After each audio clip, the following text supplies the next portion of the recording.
siyaasiyiin horey xilal uga soo qabtay xildhibaano ka tirsan labada aqal ee baarlamaanka Soomaaliya iyo madaxda qaar ka mid ah xisbiyada siyaasadeed ayaa shir uga furmay magaalada Nairobi.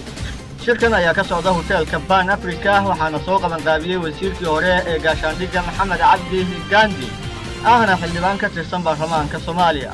shirkan ayaa looga hadlayaa xaaladda siyaasadeed ee dalka waxaana la filayaa in gabagabada laga soo saaro warmurtiyeed.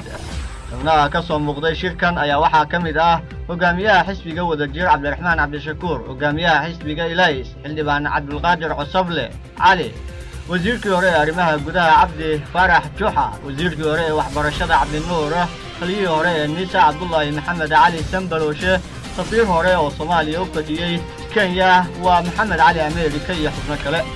shirkan ay leeyihiin siyaasiyiinta ayaa ku soo beegmaya iyadoo magaalada Nairobi ay ku sugan yihiin madaxweynayaasha dawladda goboleedyada Puntland, Jubaland iyo Galmudug, iyadoona wakiilada beesha caalamka ay kala hadlayaan arrimaha Soomaaliya iyo sidii taageero gaar ah loo siin lahaa maamuladooda halka horey loogu soo marsiin jiray dawladda federaalka Soomaaliya.